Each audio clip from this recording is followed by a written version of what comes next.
coming up next weekend here on TNN, we will take you to the Oil World of Outlaws sprint car racing. America's best sprint cars battling in Terre Haute, Indiana. Winged Thunder. 9 p.m. Eastern and Pacific, right here on TNN. And by the way, folks, premiering Sunday, May 21st on TNN, it's Crank and Chrome, a brand new series with two guys you know very well, Dave Bowman and Sam Mamolo. They hosted the shows on TNN for years, Shade Tree Mechanic. These two guys are now operating a specialty garage and are working on advanced performance and dress-up projects for all kinds of interesting and unusual vehicles. You might want to check it out. The premiere of Crank and Chrome coming up Sunday, a week from tomorrow, May the 21st at 5:30 Eastern and Pacific, right here on TNN. There's Buckshot Jones running in the 4th spot with that Chevrolet again, and there's Elton Sawyer, who's now in 8th, but our winner here a season ago. Well, you want to see what a car looks like going around here on his way to victory? Long straightaways here. Now watch when he gets on the brakes. You'll see the rotor right there start to light up, turn red. Out of the throttle quite a ways through the corners, then picking it up very easy. Now he's wide open down the long straightaways here.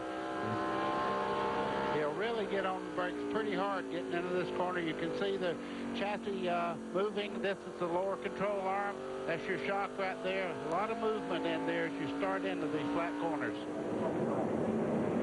Compare Larry McReynolds, if you would, preparing from a crew chief standpoint for a flat track versus a steeply banked track.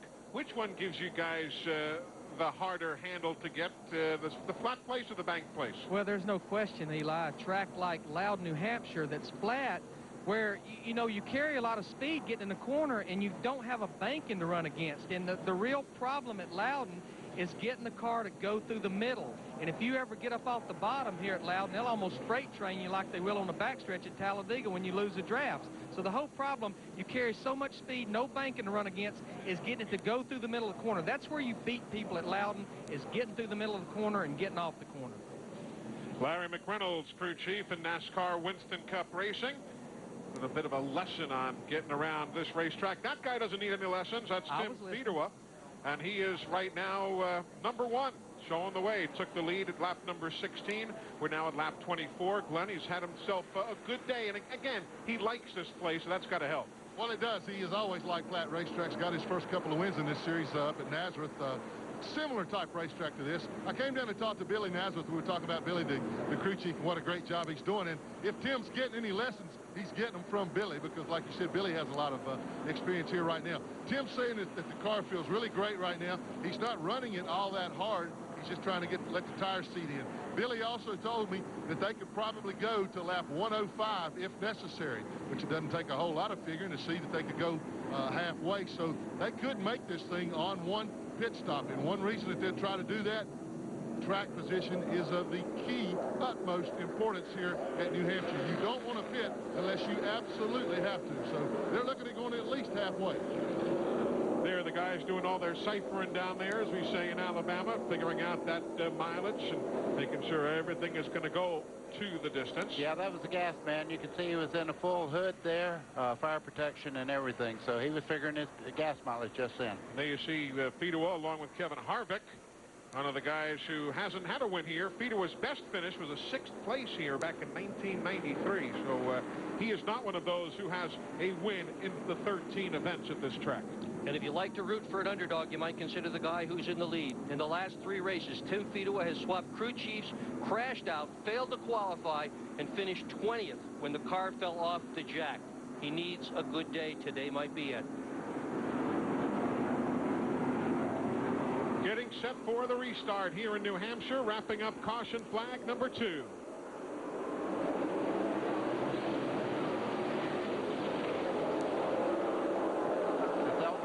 There on the inside trying to take that spot. Couldn't get the jump on David Green, though. No, he couldn't quite make it, but he's there, and he let him know he's there. And he's probably going to keep the pressure on him and try to get by him going down in the next corner. You see NASCAR timing and scoring in the upper left-hand corner of your screen, all those Chevrolets. You can see how your favorite driver is doing. Folks at Napa, where NASCAR fans get their hearts. Bring you the scoring rundown. Eli, you can see Elton Sawyer got by that group. David Green caught on the outside as they made the pass in the turn just before now. Jeff Green in the 10 there has a very, very fast car. Did not have a great qualifying run, but he's pretty pleased with the car. He's making headway toward the front also. Just behind in that light blue car, Jason Schultz. Oh, boy, big crash. Around goes Derrick Gilchrist to the number 15, the 82, Glenn Allen Jr., as they tangle, running in 29th and 30th spot, respectively, and caution is again on the speedway. Now we're picking up kind of where we left off here last year. Remember all the cautions we had in the final 20 laps a season ago of this event? And now here we are at lap number 28 already with 3 cautions. Let's see if we can determine exactly who did what to whom. Oh, 3 wide. That just hardly ever works on a flat track. Three wide going in there. The lucky guy there was Anthony Lazzaro in the 97, the 44. Justin Labonte, all those guys going by. Bobby Hillen says, I've had enough wreck today. He goes down on the flat and goes by. Bobby's already down some 8 laps by virtue of that first caution flag of the day.